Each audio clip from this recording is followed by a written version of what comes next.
Next علی بھائی ہمارے ساتھ طاہا حسن بھائی ہیں جی، السلام علیکم طاہا بھائی، مائک ان میوٹ کریں، کہاں سے اپنا سوال کریں. وعلیکم السلام جی، میں لاہور سے ہوں. جی طاہر جی بھائی جی سوال کریں. جی میرا پہلا سوال یہ تھا کہ صحیح بخاری کے کچھ لوگ صحیح بخاری کے جب حدیث ان کو ریفر کرتے ہیں تو وہ کہتے ہیں کہ اس کے معاملے میں وہ تطبیق کرتے ہیں. تطبیق کا مطلب کیا ہے؟ اور اس کے کانٹیکسٹ میں وہ کہتے ہیں کہ مطلب اس حدیث کو ہم نہیں مانیں گے اپنے اس تطبیق کے معاملے کے اندر. اور اس کے اندر ریفرنس وہ یہ پیش کرتے ہیں کہ صحیح بخاری کے اندر حدیث ہے کہ آپ صلی اللہ علیہ وسلم نے کھڑے ہو کے پیشاب کیا، جبکہ جامع ترمذی کے اندر حدیث ہے کہ حضرت عائشہ فرماتی ہیں کہ جس نے کھڑے ہو کے پیشاب کیا اس کی جس نے کہا کہ آپ نے کھڑے ہو کے پیشاب کیا تم اس کی مطلب وہ جھوٹا ہے. تو کائنڈلی اس کا جواب دے دیں. جی دونوں باتیں درست کی ہیں. بخاری میں بھی صحیح لکھا ہے، حضرت عائشہ نے بھی صحیح کہا ہے. سیدہ عائشہ نے جو کہا جامع ترمذی میں، وہ نبی علیہ السلام کا عمومی عمل یہی ہے کہ آپ بیٹھ کے پیشاب کرتے تھے. تو اس میں کوئی اس طرح کی بات نہیں جو ٹکراتی ہو. اور یہ کتنی بڑی دو نمبری کرتے ہیں کہ سیدہ عائشہ کا قول جامع ترمذی سے پیش کرتے ہیں. آپ کاش یہ جامع ترمذی کھول کے یہ قول پڑھیں. اس سے آگے امام ترمذی نے ایک باب باندھا ہے کہ اس میں رخصت کا بیان، اور اس میں وہی بخاری والی حدیث لے کے آئے ہیں. تطبیق امام ترمذی کر کے گئے ہوئے ہیں. ان جاہل علماء نے تطبیق کرنی ہے. دو نمبروں نے اپنے فرقوں کو بچانے کی خاطر جھوٹ بولتے ہیں، آدھی باتیں کرتے ہیں لوگوں کو. بے شرمو، تم لوگوں کی کیا اوقات ہے کہ تم لوگوں نے تطبیق کرنی ہے؟ تمہیں تو تطبیق کے اسپیلنگ بھی نہیں آتے ہیں. یہ سارے مشکل الفاظ بول کے تو عوام کو دھوکہ دیتے ہو. امام ترمذی نے پہلے یہ حدیث لی ہے سیدہ عائشہ کی، اس کے بعد اگلا چیپٹر باندھا ہے کہ اس میں رخصت کا بیان، کہ یعنی بیٹھ کے جو پیشاب کیا جاتا ہے اس میں اجازت ہے کہ کھڑے ہو کے بھی پیشاب کیا جا سکے، اور وہ حدیث بھی لے کے آئے. تو اما عائشہ کی بات درست ہے کہ نبی علیہ السلام کا جو عمومی عمل ہے وہ یہی ہے کہ بیٹھ کے پیشاب کیا جائے، لیکن اس میں رخصت کا بیان یعنی اس میں اجازت ہے کہ کھڑے ہو کر بھی پیشاب ہو سکتا ہے. اور اس میں حدیث لے کے آئے کہ نبی علیہ السلام نے بھی کھڑے ہو کر پیشاب کیا ہے. تو کھڑے ہو کر پیشاب کرنا بھی سنت ہے مرد کے لیے، اور بیٹھ کے پیشاب کرنا بھی سنت ہے. لیکن جو عمومی سنت ہے وہ بیٹھ کے پیشاب کرنا ہے. یعنی آپ اس کو یوں سمجھیں کہ نبی علیہ السلام کی عمومی سنت ہے کہ آپ پگڑی باندھتے تھے، لیکن کبھی کبھار آپ نے ٹوپی یا سر پہ چادر بھی لی ہے. تو دونوں باتیں بے ایک وقت درست ہیں. نبی علیہ السلام سے جرابے پہننا بھی ثابت ہے اور موزے پہننا بھی ثابت ہے. تو دونوں کے لیے سنت کا لفظ ہی بولا جائے گا. تو یہ تو امت کے لیے بہت بڑی آسانی ہے. تو یہ تطبیق والے جو دھوکے دیتے ہیں نا، یہ بالکل غلط کہتے ہیں. تطبیق ہوئی بھی ہے اللہ کے فضل سے. صحیح مسلم میں حدیث ہے نبی علیہ السلام نے آگ پہ پکی ہوئی چیز کھائی اور اس کے بعد وضو دوبارہ کیا. اور پھر اگلا چیپٹر باندھا گیا کہ اس میں رخصت کا بیان کہ نبی علیہ السلام نے آگ پہ پکی ہوئی چیز کھائی اور دوبارہ وضو کا اعادہ نہیں کیا. یعنی آخری حکم یہ ہے کہ وہ وضو نہیں ٹوٹتا، پہلے تھا کہ آپ کا ٹوٹ جاتا تھا وضو. تو یہ تطبیق ہوئی بھی ہے اللہ کے فضل سے. تو یہ کہنا کہ ہم حدیث نہیں مانتے ہیں، تو یہ لوگ تو اللہ کے نبی کو بھی نہیں مانتے ہیں، صرف نام کے طور پہ مانتے ہیں بس. جی نیکسٹ. اچھا پہلے یہ بتا دیں کہ تطبیق کا مطلب کیا ہے؟ تطبیق کہتے ہیں انگلش میں آپٹیمل سولوشن کو. یعنی بظاہر جو دو باتیں ٹکرا رہی ہوں نا، دو باتیں مختلف ہوں بظاہر دیکھنے میں، ان کے درمیان ایک آپٹیمل سولوشن تلاش کیا جائے کہ یہ دونوں باتیں بیک وقت کس طرح درست ہو سکتی ہیں، کیونکہ وہ آپس میں 180 ڈگری سٹیٹمنٹس ہیں. تو ان کے درمیان ایک تطبیق پیدا کی جاتی ہے. جو اس کیس میں اس نے نہیں کی ہے، اس نے تطبیق نہیں کی ہے، اس نے تو انکار کر دیا کہ کھڑے ہو کے پیشاب ہو ہی نہیں سکتا. یہ تطبیق نہیں ہوتی ہے. تطبیق یہ ہے کہ کھڑے ہو کر پیشاب بھی ہو سکتا ہے، بیٹھ کے بھی ہو سکتا ہے، لیکن عمومی سنت بیٹھ کے پیشاب کرنا ہے.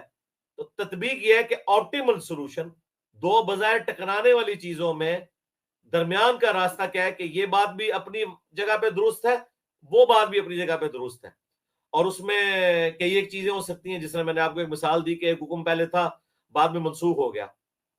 اسی طریقے سے مسلم شریف میں ایک حدیث ہے کہ نبی علیہ السلام نے کہا جو کھڑے ہو کر پانی پیے وہ کیا کر دے.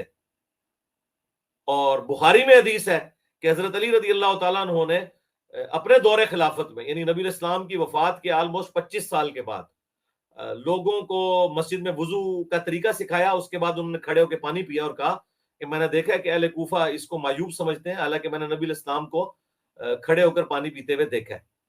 تو اب یہ دونوں میں تطبیق یہ ہوگی کہ وہ جو حکم ہے نا وہ ختم ہو چکا کہ جو کھڑے ہو کر پانی پیے وہ کیا کر دے، اور یہ حکم فائنل ہے کہ کھڑے ہو کر پانی پینا جائز ہے. لیکن عمومی سنت کھڑے ہو کے پانی پینا نہیں ہے، عمومی بیٹھ کے ہی ہے.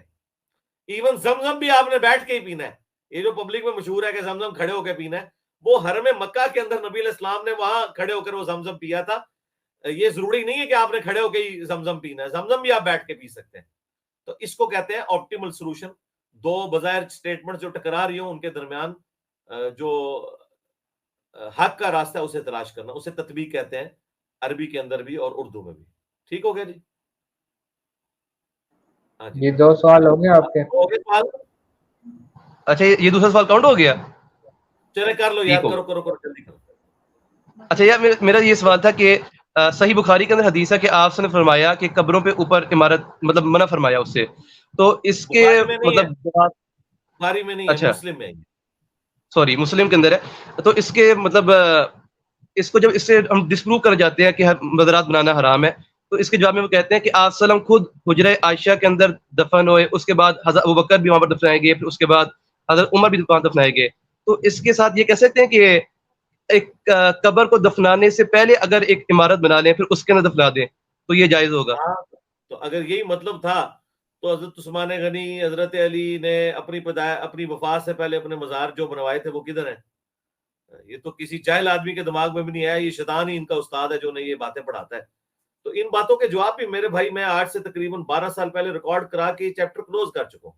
آپ یوٹیوب پہ میری تفصیلی ویڈیو دیکھیں, ابھی ریسنٹلی بھی کچھ عرصہ پہلے ریکارڈ ہوئی ہے, رپلائی ٹو مولانا طارق جمیل آن گنبد خضرا, جو انہوں نے کہا تھا کہ سعودی حکومت کو ہم نے ریکویسٹ بھی, ہماری ریکویسٹ کرنے پہ گنبد خضرا باقی ہے. اور اللہ کے بندو, جو گنبد خضرا حضور کی وفات کے 650 سال بعد رکھا جا رہا ہے, وہ کہاں سے نبی علیہ السلام کی پسند کی چیز ہوگی؟ حالانکہ گنبد بنانے کی ٹیکنالوجی تو نبی علیہ السلام کی پیدائش سے پہلے آیا صوفیہ استنبول میں بنا ہوا ہے. صحابہ کرام تو سونے کا گنبد رکھ دیتے اگر یہ قبر پہ عمارت بنانا جائز ہوتا. باقی جو سیدہ عائشہ کے حجرے کے حوالے سے وہ نبی علیہ السلام کی خصوصیت ہے.